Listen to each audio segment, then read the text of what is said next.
Di setiap zaman, anak muda selalu digambarkan sebagai harapan bangsa. Mereka adalah generasi penerus, pemegang estafet perjuangan, dan penentu arah masa depan. Namun, bagaimana jika harapan itu berubah menjadi ancaman? Bagaimana jika generasi muda justru menjadi faktor utama dalam kehancuran sebuah negara? Pertanyaan ini bukan sekedar retorika. Sejarah telah mencatat bahwa kehancuran suatu bangsa tidak selalu datang dari invasi militer atau krisis ekonomi. Kadang, kehancuran itu dimulai dari dalam, dari generasi mudanya sendiri.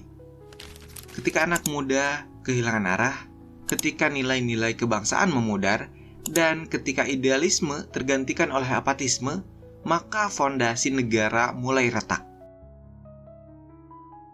Di Indonesia sendiri, fenomena ini mulai terasa.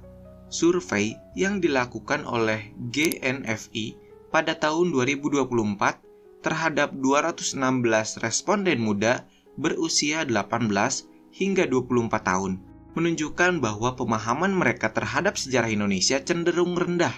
Banyak dari mereka yang nggak tahu bahkan apa itu makna dari proklamasi, tidak mengenal tokoh-tokoh perjuangan, dan tidak memahami akar budaya bangsanya.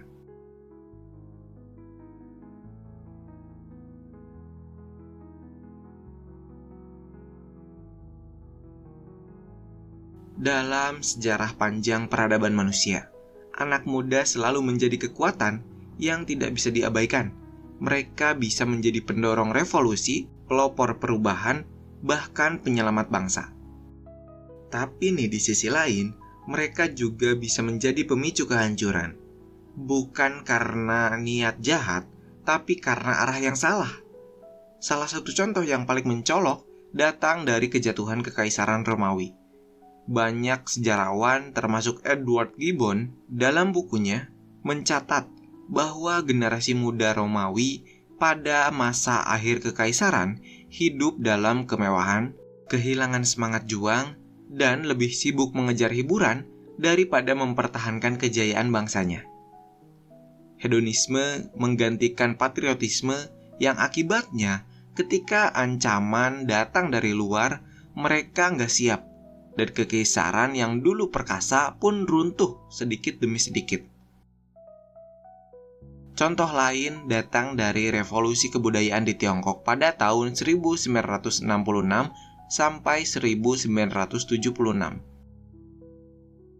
Mao Zedong menggerakkan jutaan anak muda melalui kelompok Red Guards untuk membersihkan unsur-unsur burjuis dan kapitalis dari masyarakat. Nah, anak-anak muda ini yang sebagian besar masih remaja, diberi kekuasaan untuk mengadili guru, pejabat, bahkan orang tua mereka sendiri. Yang hasilnya, kekacauan sosial, kehancuran sistem pendidikan, dan trauma nasional yang masih membekas hingga saat ini. Anak muda yang dimanipulasi oleh ideologi ekstrim bisa menjadi alat penghancur bangsa.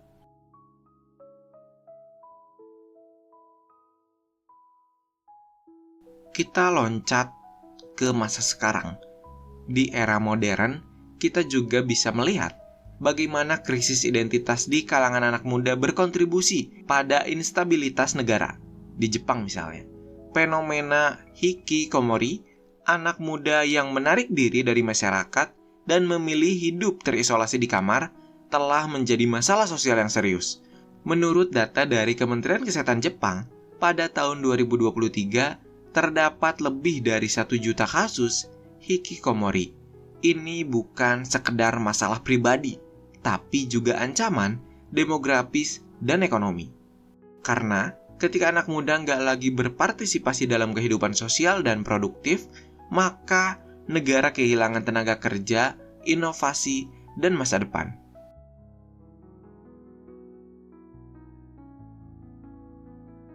Di Indonesia sendiri, kita pernah mengalami masa kelam ketika anak muda terlibat dalam kekerasan politik.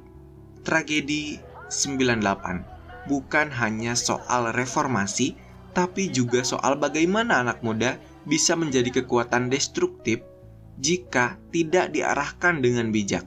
demonstrasi besar-besaran, kerusuhan, dan jatuhnya rezim Soeharto adalah bukti bahwa anak muda punya daya ledak yang luar biasa, baik untuk membangun maupun menghancurkan.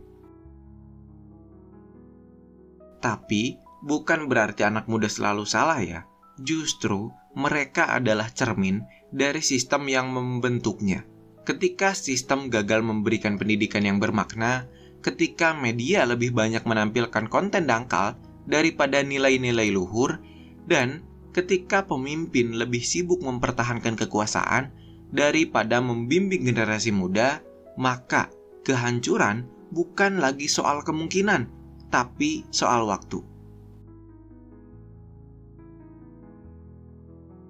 Jika ingin memahami bagaimana anak muda bisa menjadi pemicu kehancuran sebuah negara, kita harus melihat lebih dalam.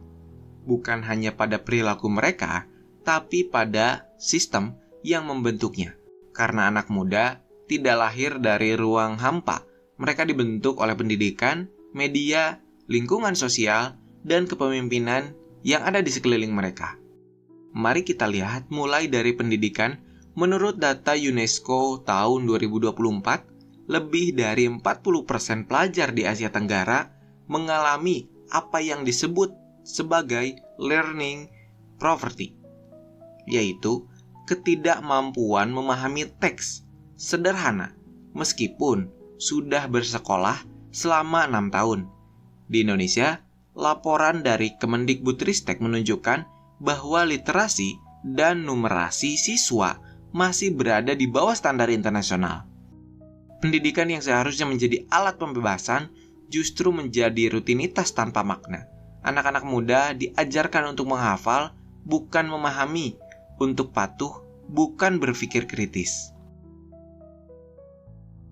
Lalu, kita lihat media sosial. Generasi muda hari ini hidup dalam dunia digital yang serba cepat dan penuh distraksi.